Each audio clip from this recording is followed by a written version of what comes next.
L'enquête sur la disparition du petit Émile, 2 ans et demi se poursuit. Et selon certaines confidences, la famille du petit garçon vivrait d'une manière très étonnante, comme une secte. L'inquiétude est toujours bien présente. Depuis 4 jours, le petit Émile, 2 ans et demi, est introuvable. Alors qu'il se trouvait dans la maison de vacances de ses grands-parents, le garçon a été aperçu pour la dernière fois en dehors de la propriété. Depuis, plus aucune nouvelle de l'enfant, malgré les moyens impressionnants mis en place pour le retrouver.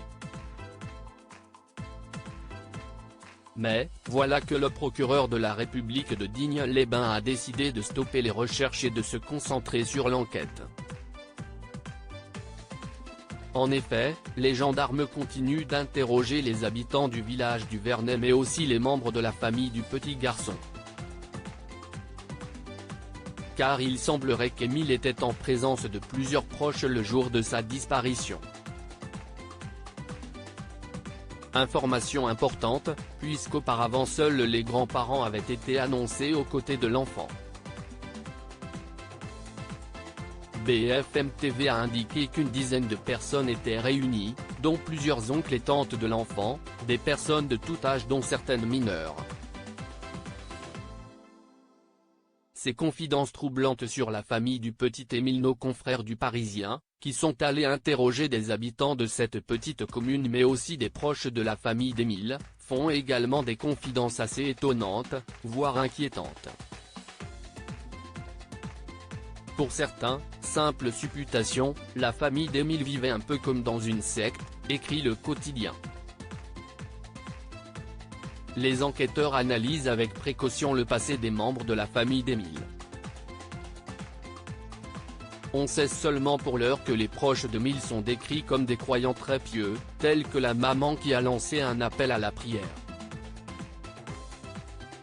Les interrogations vont bon train et les commentaires très nombreux divisent sur les réseaux sociaux notamment car l'affaire suscite l'inquiétude dans toute la France.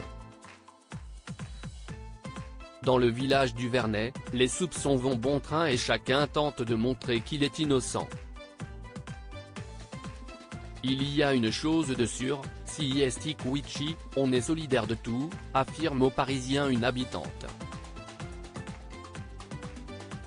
Pourtant, ce n'est pas franchement le constat fait par un couple de retraités venus l'année dernière pour célébrer la fête du pain. On nous a clairement chassés, affirme la femme, on n'a pas eu le droit de se garer.